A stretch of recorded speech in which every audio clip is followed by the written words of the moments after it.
On Point Politics. You are on the air. Can you hear me? Yeah, I can hear you. Okay, so we're asking people tonight who is Donald Trump's best VP pick because this is a big topic of discussion, as we all know, in the conservative internet sphere and probably just real life in general. So, who's your pick, and why do you think that they are your best selection for it? Okay, well, honestly, right now, the best pick that I could think of for vice president is probably Ben Carson, and I have a couple reasons for this. First of all, Donald Trump in the polling data has significantly improved with African American voters, and this wouldn't necessarily be done as something as like an obvious pander, but I think out of all of the options he could pick, I think Ben Carson would also be a good option for that. I think that he kind of balances out the ticket really well. He was really the only one that he really got along with in 2016, like basically 90%. And I think that it would kind of unite the GOP in a way because I think he'd appeal to some establishmentarian type of voters, but would also appeal to the MAGA base. I think in terms of him debating Kamala, I think would be perfect because I think Kamala's whole don't speak to me that way, or like I'm speaking wouldn't necessarily work on Ben, and they can't really pull the white supremacist card on him because he's African American. So Oh, that would they'll still also, pull it on him. They will. I mean, they pulled it on Larry Elder, I mean, they could try, but but it's not. it's laughable. I'm I sure. mean, yeah, but Larry Elder, it's a different story because that was a state election in California, but this is a national election where possibly Biden might not even debate the former president, which is going to be pretty interesting to see. My prediction is that Biden probably refuses to debate Trump because of the whole thing where it's like, oh, he's MAGA and he incited Well, they say that a lot too. right, yeah. So But it's like the whole thing. So yeah, I well, the point to that would probably be the debate thing and also the age, because Trump might want to pick somebody younger. I feel like that's a piece of contention. He's somebody who's lower profile, which I wouldn't say is necessarily a bad thing because we know Trump likes to surprise people. He is loyal to Trump. He is somebody who is, relatively not awful on policy. He's good. He's decent. He kind of was like the Vivek equivalent back in 2016. A lot of Trump supporters liked him in the primary, but they just rolled with Donald Trump.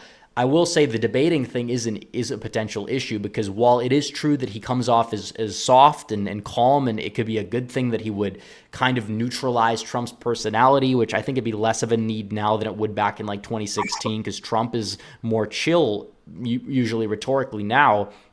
I that will is true. say he might come off as too weak, and he just got absolutely like embarrassed a couple times back in the 2016 presidential debates, like on foreign policy and things like that, where I think that he would probably, I'm not going to say he'd lose to Kamala, but I feel like if you're looking for somebody to debate her well, I think there's a lot of other people. And I think Tulsi Gabbard, that'd probably be the number one selling point because she is known for being the Kamala Harris decimator, and that is true. I mean, yeah, that is for sure. I mean, yeah, she did decimate her during the debates. I think another pick that my second top pick would be Lee Zeldin, just because it's not even because we're gonna win New York or something like that, but I think it's more of a he would appeal to a lot of people that are focused on the whole crime/immigration issue. I think he'd be a perfect VP for that, and I think he would eviscerate Kamala Harris. Either way, I mean, who wouldn't? I mean, to be honest, and you could like literally right now, Trump is basically looks maxing in real time, and Kamala Harris is literally aging 10 years in the span of like 3 years. I don't know if you've seen the comparison photo. It's actually kind of hilarious. Well, She yeah, I literally, mean, it's the presidency. Biden, even a few years ago, was in better physical appearance, and yeah, Obama definitely aged a lot yeah. during his turn. But Trump seemed to do the reverse. I mean, he looks pretty young. I don't know if he's doing a different skincare routine or whatever it is, but I see a lot of pictures where he looks very much youthful, which is definitely a good thing in comparison to Biden, even though Trump is just a few years younger. I will say that, yeah, I mean, Zeldin, I like Zeldin as a pick. I think he would probably be a decent selection just because he appeals to every wing of the Republican Party. Crime is one of his biggest issues. It is a big issue that he could, I guess you would say, energize some voters on. And everybody seems to like Zeldin. He's kind of an inoffensive pick. It doesn't hurt Trump.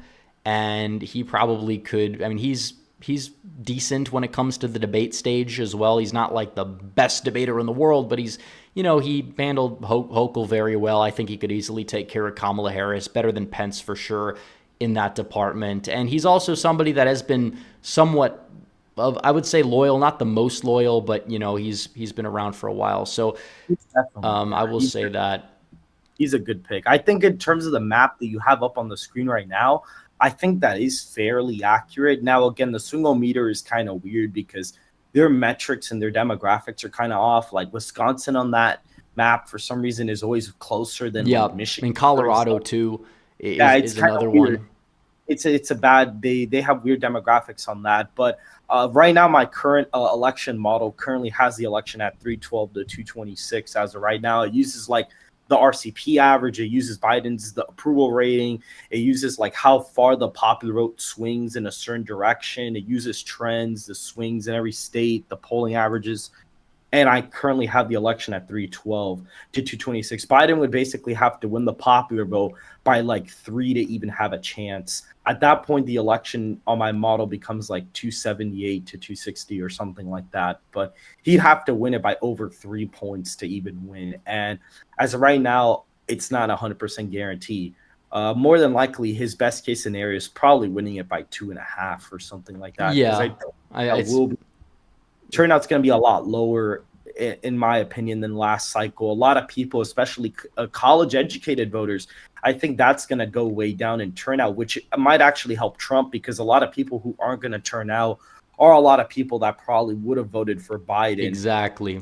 A lot of college-educated people are also moving towards RFK, which is going to help us in the long run. A lot of those people would have voted for Biden last cycle. So really a lot of places – if you're splitting the Biden vote with RFK and all those like universities in Iowa and, Ohio and like certain parts of Florida and Texas are all like Republican strongholds, you could potentially have that happen. Even in my university, there's a lot of people defecting from Biden and RFK, even though there are more liberals here in a retrospect than Republicans per se. Trump might actually be able to win the vote here in my university because of the fact that split is happening. It is true. And also another last thing that I'll point out is the millennials, older millennials, potentially moving to the right. They did in 2022. We hear people, as they age, they tend to get more conservative, and they haven't gotten as conservative as some people may have hoped.